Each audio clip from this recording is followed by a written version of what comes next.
एक खबर जिसने सभी को हिलाकर रख दिया, दहलाकर रख दिया। बांग्लादेश के सांसद अनवारुल अजीम की कोलकाता में हत्या की वारदात से भारत ही नहीं बांग्लादेश में भी सनसनी फैल गई है। इस हत्या की वारदात का मास्टरमाइंड खुद सांसद का बचपन का एक दोस्त निकला, जिसने सांसद को मौत के घाट उतारने के लिए 5 करोड़ की सुपारी दी थी। सांसद की हत्या की साजिश हनी ट्रैप के जरिए अंजाम दी गई। और चौंकाने वाली बात यह भी है कि हत्या के बाद सांसद के शव को कई टुकड़ों में काटकर ठिकाने भी लगा दिया गया।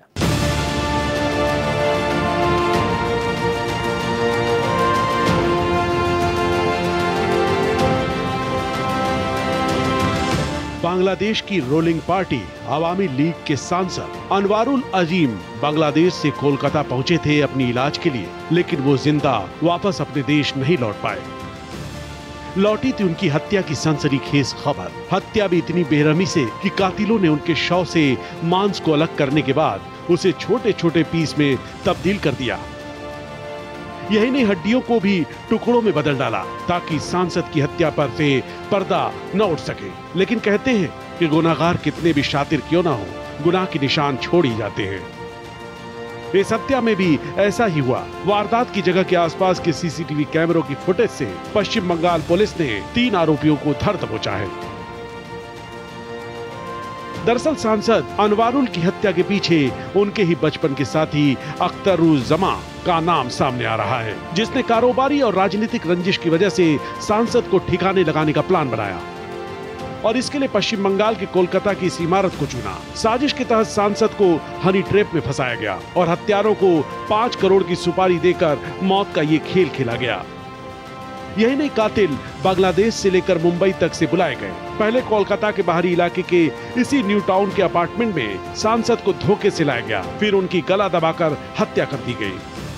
वारदात को छिपाया जा सके, इसके लिए मुंबई से आए कसाई जिहाद हवलदार ने सांसद के शव से मांस को अलग किया, फिर उनकी हड्डियों को छोटे छोटे टुकड़ों में बांटा। इसके बाद हत्यारों ने उन टुकड़ों को प्लास्टिक बैग और सूटकेस में छिपाकर जगह जगह ठिकाने लगा दिया।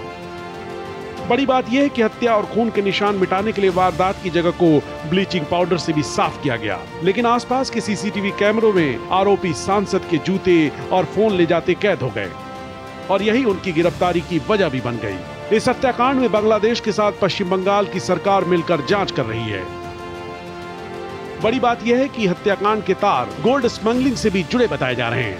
फिलहाल 3 आरोपी धरे जा चुके हैं, जबकि मुख्य आरोपी सांसद का दोस्त अमेरिका में छिपा बताया जा रहा है, जिसके गिरबान तक पहुंचने की कोशिश में पुलिस जुटी है। Bureau report, Bharat express. अब आप समझ गए होंगे कि इस मामले से सनसनी क्यों फैल गई, क्योंकि ये वेल प्लान्ड मर्डर है। इस साजिश को अंजाम देने के लिए बाकायदा इस बात को भी ध्यान में रखा गया कि किस तरीके से ये पता ही ना लगे कि सांसद मारा गया है, और जब तक पता लगे तब तक आरोपी या ये जो हत्या करने वाले हैं ये बचकर निकल जाएं। ढाका में साजिश रची गई है और अमेरिका का कनेक्शन भी सामने आ रहा है। कोलकाता में हत्या हुई है और जो टुकड़े टुकड़े किए गए हैं लाश के, उसके लिए कसाई मुंबई से आया था। यानी ढाका टू कोलकाता मर्डर की ये पूरी साजिश देखने को मिलती है। जी हाँ, कोलकाता में हत्या के बाद सनसनी फैल गई, लेकिन बांग्लादेश का सांसद था तो इसीलिए ये मामला वहाँ पर भी गरमाया हुआ। अमेरिका का भी एक कनेक्शन सामने आया है और मुंबई का कनेक्शन ये है कि यहाँ से कसाई आया था।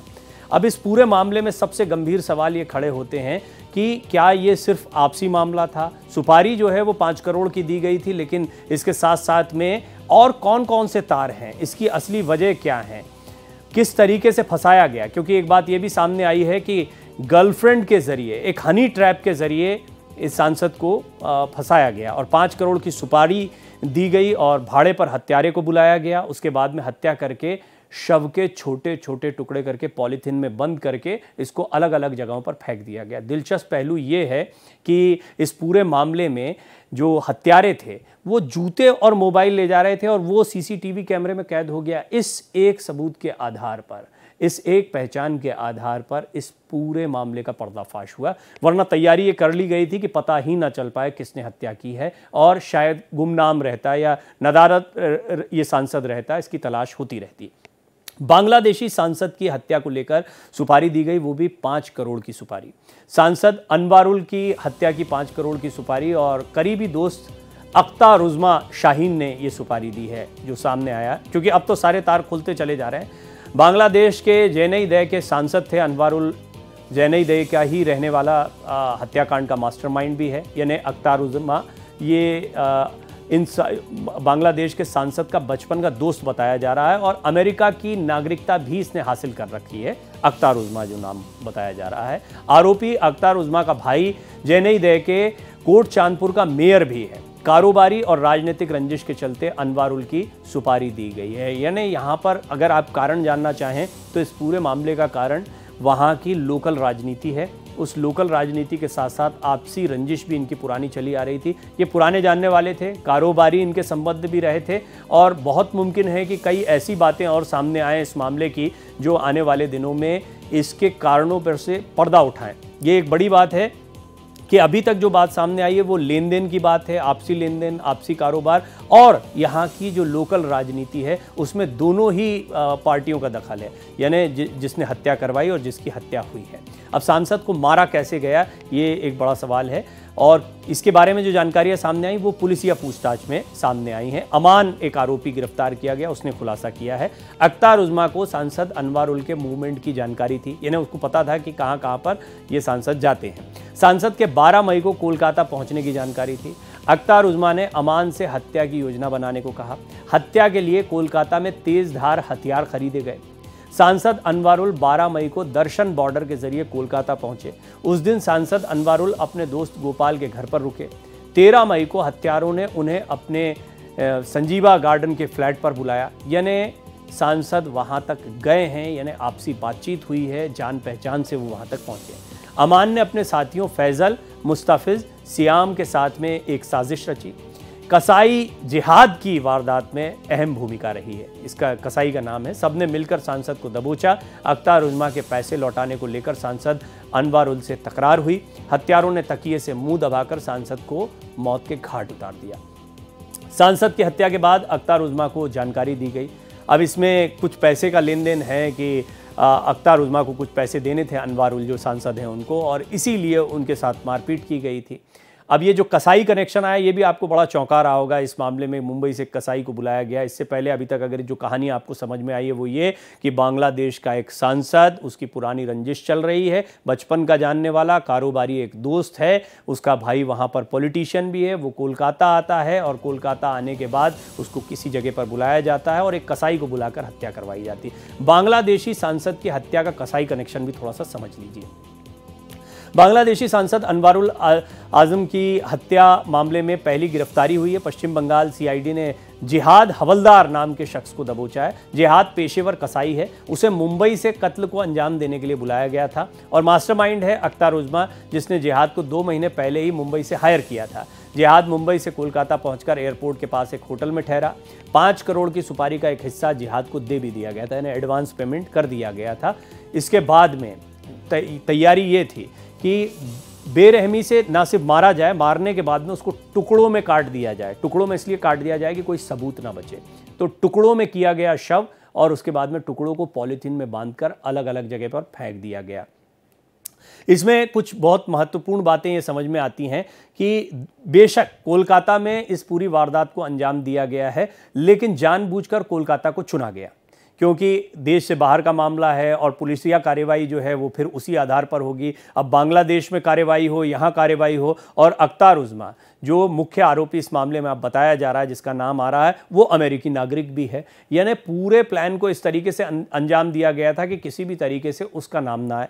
और कोलकाता में ये घटना हो गई। कोलकाता में मारे जाने के बाद में जगह जगह पर लाश के टुकड़ों को फेंक दिया गया, शायद किसी को पता भी नहीं चलता। सबसे बड़ी बात यह है कि ये जो हनी ट्रैप वाला मामला आप देख रहे हैं, इसमें बहुत मुमकिन है कि इस बारे में, निजी जीवन के बारे में कुछ जानकारियां हों और इन जानकारियों का फ़ायदा उठाते हुए कि सांसद किसी को बिना बताए या बहुत कम लोगों की जानकारी में कोलकाता आया हुआ है और उसके बाद में इस वारदात को अंजाम दिया जा सकता है। यानी पूरे मूवमेंट की जानकारी अख्तर उज़्मा को थी और उसके बाद में एक कसाई को 2 महीने पहले ही अगर उसको हायर कर लिया गया है और उसको एडवांस पेमेंट कर दिया गया है, यानी ये बात तय है कि बहुत लंबे समय से इस पूरी हत्या की प्लानिंग चल रही थी। और इस हत्या को कोलकाता में अंजाम दिया गया। अंजाम देने के बाद में लाश को टुकड़ों में काटकर जगह जगह पर फेंक दिया गया ताकि कोई सबूत ना मिल पाए। ब्लीचिंग पाउडर से तमाम जगहों को साफ कर दिया गया, किसी तरह के सबूत यहां पर ना दिखाई दें, ना बचें, इसका भी प्रयास किया गया। लेकिन सीसीटीवी फुटेज और आजकल देखिए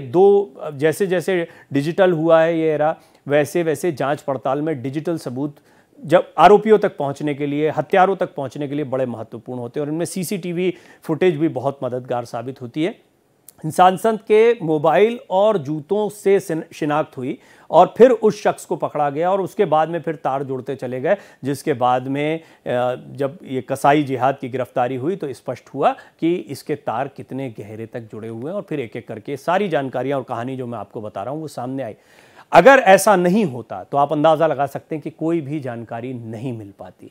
टुकड़ों में काट दिया गया शव को, सांसद, हनी ट्रैप, सुपारी किलिंग, ये सारी चीज़ें इसमें देखने को मिल रही है। किसी फिल्मी कहानी की तरह लगता है, लेकिन हकीकत में ऐसा हुआ। बांग्लादेश के सांसद के साथ में टुकड़ों में शव को काट दिया गया। कसाई जिहाद हवलदार का ये सनसनीखेज कबूलनामा है। कोलकाता के एक फ्लैट पर उसने वारदात को अंजाम दिया।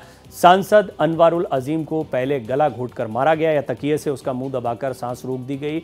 मर जाने के बाद पहचान मिटाने के लिए सांसद के शरीर से खाल उतारी गई। अब ये सबसे दर्दनाक है जो मैं आपको हिस्सा बताने जा रहा हूँ। दरअसल ये बहुत ही वहशी तरीके से मारा गया है। मारने के बाद में जो लाश को ठिकाने लगाने का तरीका रहा, इसीलिए कसाई को बुलाया गया था। ये चाहते थे कि किसी तरह शरीर की पहचान ना हो। पहचान मिटाने के लिए सांसद के शरीर से खाल उतार ली गई। कसाई ने मांस को छोटे छोटे टुकड़ों में बांट दिया। हड्डियों के भी छोटे छोटे टुकड़े किए गए। इन सबको छोटे छोटे पॉली पैक में पैक कर दिया गया। पास के ही शॉपिंग मॉल से 2 बड़े ट्रॉली बैग लाए गए। इसके बाद शव के टुकड़ों को ठिकाने लगाने की कवायद शुरू हुई। कभी ट्रेन तो कभी बस के जरिए इन्हें ठिकाने लगाया गया। गुमराह करने के लिए इन्हें अलग अलग लोकेशंस पर फेंका गया। पुलिस कसाई के जरिए शवों के हिस्सों का सुराग पाने में जुटी हुई है। आप समझ सकते हैं, इस बात का अंदाज़ा लगा सकते हैं कि ये शव कहाँ कहाँ गया है। मतलब चलती हुई ट्रेन से कहीं फेंक दिया गया, पॉली बैग में बांधकर एक हिस्सा ले जाया गया, फिर एक हिस्सा जो है वो किसी दूसरी जगह पर फेंक दिया गया। एक ही ट्रेन में जब ले जाते हैं तो अलग अलग जगह पर डालते हुए निकल जाए ताकि एक जगह पर ये मांस के टुकड़े न मिल पाए। इस मामले में किस बेरहमी से शव को ठिकाने लगाया गया ये तो हमने आपको बताया, लेकिन एक तस्वीर भी आप देख रहे होंगे। हनी ट्रैप के एक एंगल के बारे में भी हमने आपसे बात की है। तो आइए इस पहलू को भी ज़रा समझते हैं। इस पूरे मामले में हम बात कर रहे हैं बांग्लादेशी सांसद की हत्या की। हत्या के बाद उसके शव को ठिकाने के लिए लगाने के लिए जिस बेरहमी के साथ शव के छोटे छोटे टुकड़े किए गए, ट्रेन के जरिए, बस के जरिए, पॉली बैग में पैक करके अलग अलग जगहों पर शव के टुकड़े फेंक दिए गए जो अभी तक नहीं मिल रहे हैं। एक ऐसे हत्याकांड की बात कर रहे हैं और मामला बांग्लादेशी सांसद का। हत्या कोलकाता में हुई है। जिसने हत्या करवाई है उसके पास अमेरिका की नागरिकता भी है। कसाई को बुलाया गया था मुंबई से। वेल प्लान्ड तरीके से 2 महीने से इस पर प्लानिंग चल रही थी। कुछ और राज हैं जो खुल रहे हैं, आइए उसकी बात करते हैं। बांग्लादेशी सांसद हनी ट्रैप और सुपारी किलिंग को लेकर भी राज सामने आए हैं। हम आपको बताते हैं कि किस तरह से सांसद अनवारुल अजीम की हत्या के लिए क्या क्या लोकेशंस को देखा गया था और कौन से वो राज हैं जिन पर नजर रखी गई थी। बांग्लादेश में फंसाया गया, कोलकाता में फिर बेरहमी से कत्ल किया गया। बांग्लादेशी महिला शिलांती रहमान पर शक गहराया है।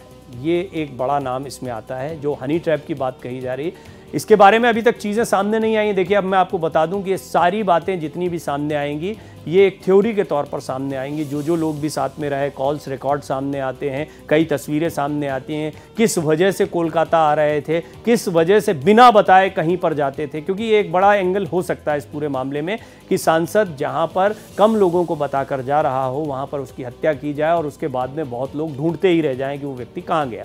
शिलांती रहमान पर शक गहराया है, ऐसी एक महिला है।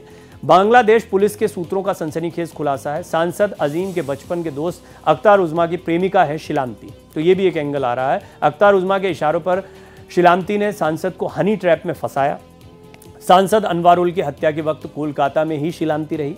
15 मई को हत्याकांड के बाद अमानुल्लाह के साथ ढाका लौट आई थी। तो ये जो महिला है, इसका मूवमेंट और सांसद का मूवमेंट, ये दोनों एक साथ मैच करते दिखाई दे रहे हैं आते वक्त। और वापसी के वक्त में शिलांती अकेले ढाका को आती हैं और सांसद का कोई अता पता नहीं होता है। इस मामले की जांच पड़ताल ऐसे ही शुरू हुई कि बांग्लादेश में अचानक इस बात की सनसनी फैल गई कि कोई संपर्क नहीं हो पा रहा है, कहाँ है सांसद। और इसके बाद में जब जांच पड़ताल हुई, कोलकाता जाने की बात पता लगी और उसके बाद में सीसीटीवी फुटेज को खंगाला गया तो धीरे धीरे एक के बाद एक तार खुलते चले गए, क्योंकि ना कहीं कोई लाश मिली, ना कहीं कोई इस तरह की घटना की जानकारी मिली। लाश मिलती भी कैसे? लाश के छोटे छोटे टुकड़े कर दिए गए थे, खाल उतार कर हड्डियों के छोटे छोटे टुकड़े करे और अलग अलग लोकेशंस पर उसको छोटे छोटे पॉली बैग में फेंक दिया गया। यानी इससे पूरे चांसेस खत्म हो जाए कि कहीं कोई बॉडी नहीं मिलेगी, और इसके लिए एक प्रोफेशनल कसाई को बुलाया गया जो मांस को बहुत छोटे छोटे हिस्सों में काट सके। 15 मई को हत्याकांड के बाद अमानुल्लाह एक और शख्स है, उसके साथ में शिलांती नाम की ये महिला वापस लौट आई। तो आप अंदाजा लगा सकते हैं कि हनी ट्रैप का भी मामला इसमें दिखाई देता है। और जो जानकारी मिल रही है उसके मुताबिक ये शिलांती जिस तरीके से आरोपी के साथ में जुड़ी हुई है उससे साफ होता है कि ये तार कहाँ तक जुड़ रहे हैं। बचपन का मित्र भी है सांसद के और साथ ही साथ कारोबारी रिश्ते भी रहे हैं, कुछ पैसे का लेन देन भी था। इसी पैसे को वापस लेने के लिए उसके साथ मारपीट की गई थी, मुंह पर तकिया रख के उसको दबाया गया, दम घुटने की वजह से मौत हो गई और बाद में फिर छोटे छोटे टुकड़ों में काटकर शव को ठिकाने लगा दिया गया। ये पूरी कहानी अभी तक आरोपियों से हुई पूछताछ में सामने आई है। अब खौफनाक प्लान बेनकाब हुआ है। बांग्लादेशी सांसद हनी ट्रैप और सुपारी किलिंग की ये जो जितनी बातें सामने आई है इसमें पूरा अगर प्लान आपके सामने रखें तो मुख्य आरोपी अख्तर उज़्मा 30 अप्रैल को कोलकाता पहुंचा। उसके साथ अमान नामक शख्स और शिलांती रहमान भी थे। कोलकाता के सांजीबा गार्डन में एक डुप्लेक्स किराए पर लिया गया। 2 सहयोगी सियाम और जिहाद पहले से ही कोलकाता में मौजूद थे। इन सभी ने मिलकर सांसद की हत्या का प्लान तैयार किया। इस बीच अख्तर उज़्मा 10 मई को बांग्लादेश लौट गया। उसने हत्या की पूरी जिम्मेदारी अमान पर सौंप दी। अमान ने अब बांग्लादेश से 2 और हिटमैन कोलकाता बुलाए। सांसद के लापता होने की खबर जब सुर्खियों में छाई तो मास्टरमाइंड अख्तर उज़्मा 18 मई को नेपाल पहुंच गया या भाग गया। 21 मई को नेपाल से दुबई, फिर 22 मई को अमेरिका भाग गया। उसके पास अमेरिका की नागरिकता भी है, तो इससे साफ होता है कि वहां तक तार पहुंचते उससे पहले वो भाग गया। इस मामले का खुलासा कैसे हुआ, जानकारी कैसे आई, कुछ जानकारियां मैंने शुरुआत में आपको दी, लेकिन सीसीटीवी फुटेज के जरिए बड़ा खुलासा हुआ है। और कोलकाता के जिस फ्लैट में सांसद की हत्या हुई उसी फ्लैट में सांसद के शव के टुकड़े रखे गए। इस बीच हत्यारे बाहर से ब्लीचिंग पाउडर लेकर आए जिससे फ्लैट में खून के धब्बों को साफ किया जा सके। सीसीटीवी कैमरे में कैद हुई हत्यारों की तस्वीर और इसके बाद कई चीजें सामने आईं। हत्यारा अमान और उसके सहयोगी सांसद के जूते संग दिखाई दिए थे। ट्रॉली बैग और फ्लैट के बाहर रखे सांसद के जूते लेकर जाते दिखे। सीसीटीवी में मास्टरमाइंड शाहीन की महिला मित्र भी दिखी। पॉलीथीन बैग और ब्लीचिंग पाउडर लेकर आती दिखी थी ये महिला। सांसद की लोकेशन को लेकर चकमा देने का भी प्लान था। सांसद के दोनों फोन अलग अलग दिशाओं में ये लोग लेकर चले गए, क्योंकि फिर जब भी जांच पड़ताल होती है तो उसके बाद में लोकेशंस को देखा जाता है। आखिरी लोकेशन मोबाइल की कहाँ थी ये देखा जाता है। तो आखिरी लोकेशन से फ्लैट के बारे में जानकारी मिली और इसीलिए उस जगह के सीसीटीवी फुटेज को खंगाला गया। लेकिन तब तक फिर फ़ोन मूवमेंट भी होता रहा, इससे ये लगे कि सांसद कहीं मूव कर रहे हैं। गोल्ड स्मगलिंग से जुड़े थे तार। अब कारण क्या हो सकते हैं वो भी ज़रा समझ लेते हैं। कुछ और जानकारियां आपके सामने इस मामले की रखते हैं। दरअसल गोल्ड स्मगलिंग की बात भी सामने आ रही है। जांच अधिकारी मामला गोल्ड स्मगलिंग से जुड़ा मान रहे हैं। गोल्ड स्मगलिंग के पैसे के बंटवारे को लेकर यह विवाद हुआ था। सांसद के हत्यारे अनवारुल को गोल्ड स्मगलर बता रहे हैं। सांसद अनवारुल पर भी गोल्ड स्मगलिंग के आरोप लगे। आशंका जताई जा रही है कि इसी वजह से ये अदावत थी, ये झगड़ा था, आपसी रंजिश चल रही थी। बांग्लादेश से कोलकाता लाकर ये सांसद की किस तरह हत्या कर दी गई वो पूरी कहानी मैंने आपको इससे पहले बताई है। अब इस मामले में गुमशुदगी की रिपोर्ट कैसे दर्ज होती है वो भी कम एडवेंचरस नहीं है, इसको भी थोड़ा समझ लेते हैं, क्योंकि मामला इसी से शुरुआत में सामने आया। सांसद अनवारुल अजीम 12 मई रविवार को कोलकाता पहुंचे। किसी बीमारी का इलाज कराने के लिए भारत पहुंचे थे। वो अपने करीबी मित्र गोपाल विश्वास के घर रुके। दूसरे दिन 13 मई को डॉक्टर्स से अपॉइंटमेंट लेकर निकले। सांसद अनवारुल ने मित्रों से रात को घर लौटने की बात कही, लेकिन न तो सांसद अनवारुल लौटते हैं और न उनका कोई फ़ोन आता है। अब ये फ़ोन नहीं आना और उनका नहीं लौटना, ये दोनों चिंता का विषय बनते हैं। इस बीच गोपाल विश्वास को फ़ोन पर उनके दिल्ली जाने का मैसेज मिला। मैसेज के जरिए बताया जाता है कि ज़रूरी काम से दिल्ली निकल गए। सांसद के फ़ोन से पलटकर फ़ोन नहीं करने का भी मैसेज आता है। 2 दिन बाद 15 मई की सुबह गोपाल को एक और मैसेज आया। सांसद कुछ VIP के साथ हैं इसलिए संपर्क नहीं कर सकते। 17 मई को भी गोपाल विश्वास की बात सांसद से नहीं हो पाती। बांग्लादेश से सांसद की बेटी 17 मई को गोपाल को फ़ोन करती है। पिता से उसका भी संपर्क नहीं होने की बात कहती है। 18 मई को सांसद अनवारुल की गुमशुदगी की शिकायत दर्ज होती है। कोलकाता के न्यू टाउन पुलिस स्टेशन में गोपाल शिकायत दर्ज करते हैं। मामला एक विदेशी सांसद की गुमशुदगी का था। पुलिस तलाश में जुटती है और इसके बाद में फिर धीरे धीरे ये जानकारियाँ सामने आती हैं। लेकिन आप देखिए कितना दिमाग लगाया हत्यारों ने। कोशिश ये की थी कि किसी भी तरीके से इस मामले में जानकारी ही किसी को ना मिल पाए। सांसद आया, सांसद मारा गया, ख़त्म हो गया, वो गुमशुदा है, गुमशुदगी में ही पूरा मामला निकल जाए, इस बात की तैयारी हो रही थी। लेकिन अपराधी कोई ना कोई सुराग छोड़ जाता है, और ख़ास तौर पर अगर पुलिस तफ्तीश में जुटती है और सारी चीज़ों को खंगालती है तो बहुत जल्दी बेनकाब भी हो जाता है। इस मामले में अब जो पूरी कहानी हम जितनी सहजता से आपको बता रहे हैं, प्लानिंग ऐसी की गई थी कि शायद किसी को कभी कुछ पता ही ना चले, लेकिन ऐसा होता नहीं है। और अपराधी किस तरीके से दबोच लिए जाते हैं ये भी ये कहानी बताती है। बांग्लादेश में सरगर्मी इस पूरे मामले से बढ़ गई है। 20 मई को विदेश मंत्रालय ने जांच के लिए कहा। देखिए, हायर अथॉरिटीज़ का जब प्रेशर आता है तो मामला और तेज़ होता है। सांसद की गुमशुदगी की शिकायत कोलकाता पुलिस तक पहुंची। उनकी गुमशुदगी के बाद बांग्लादेश सरकार हरकत में आती है। बांग्लादेश के विदेश मंत्रालय ने पश्चिम बंगाल सरकार से जांच को कहा। 20 मई को बांग्लादेश के विदेश मंत्रालय ने ममता सरकार से बात की। इसके 2 दिन बाद 22 मई को सांसद की हत्या की खबर मिलती है। पुलिस हत्या के ठिकाने पर पहुंचकर तफ्तीश में जुट जाती है। तो कुल मिलाकर इस मामले में इस तरीके से पूरी जानकारियाँ सामने आने की शुरुआत होती है। सबसे बड़ी बात यह है कि इस पूरे मामले में कहीं ना कहीं ये बात स्पष्ट हो गई है कि सांसद भारत आए, कोलकाता आए, इसके प्रयास किए गए, क्योंकि बांग्लादेश में इस वारदात को ये लोग अंजाम नहीं देना चाहते थे। इनका मकसद ये था कि वो सांसद को पहले भारत लेकर आए। कोलकाता में जो उनके मित्र थे, गोपाल, जिनके पास में वो रुका करते थे, उनके पास जाने के बाद में वहाँ पर एक पूरी प्लानिंग की गई। किसी बहाने से उनको बुलाया गया और एक महिला मित्र या हनी ट्रैप का सहारा लिया गया। तो ये पूरा मामला जो है कई लंबे समय से इस पूरे मामले पर काम किया जा रहा था और फाइनली सांसद की हत्या कर दी गई और हत्या करने के बाद शव को छोटे छोटे टुकड़ों में काटकर जगह जगह पर फेंक दिया गया। गुमशुदगी की रिपोर्ट के बाद पुलिस ने जांच पड़ताल की और सीसीटीवी फुटेज में जूते देखकर किसी तरह पहचान की गई और उसके बाद आरोपियों के पास पहुंचे और फिर ये जो पूरी कहानी मैं आपके सामने रख रहा हूं, यह आरोपियों की जुबानी सामने आई। शव के टुकड़े ढूंढने में अब भी पुलिस लगी हुई है।